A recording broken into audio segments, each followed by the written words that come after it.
నిన్నగాక మొన్న వచ్చింది అత్తవారింటికి. మామయ్య గారు, మీరు వేళ దాటిపోతోందని తినకుండా వెళ్ళిపోతున్నారు మామయ్య గారు ప్రవచనానికి. అలా వెళ్ళకండి మామయ్య గారు, కనీసం వెళ్ళేటప్పుడు కొంచెం జావైనా తాగి వెడుతుండండి.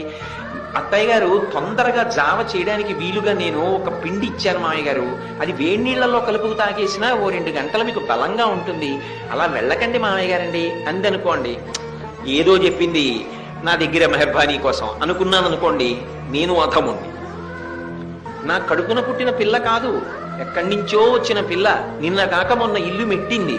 కానీ నేను ప్రవచనానికి వెళ్ళేటప్పుడు 2 గంటలు మాట్లాడతానని, అయ్యో జావ తాగి వెళ్ళమని తొందరగా కలుపుకోవడానికి వీలుగా కాసిన వేడి నీళ్లలో చెంచాడు వేసుకుని కలుపుకు తాగేచ్చు మామయ్య గారు అని ఇచ్చిందే.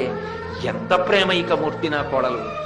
ఈ ప్రేమ ఆమెకు ఉండవలసిన అవసరం లేదు. ఇంత తొందరగా నా మీద ఇంత ప్రేమ తండ్రి కన్నా ఎక్కువగా చూస్తున్న పిల్ల నా కొడుకుల కన్నా గొప్పది కదా అని చూడటంలో నా కోడల గొప్పతనం నాకుంది.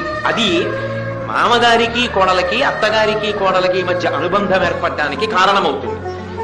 ఎంత చేస్తున్నా కోడలు ఎంత ప్రేమగా ఉందామనుకున్నా సూటీ పోటీ మాటలు మాట్లాడడం ఒకటే అత్తగారికి వస్తే ఎలా కోడలు అత్తుకుంటుంది?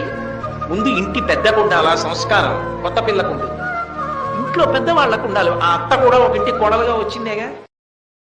Download share chat.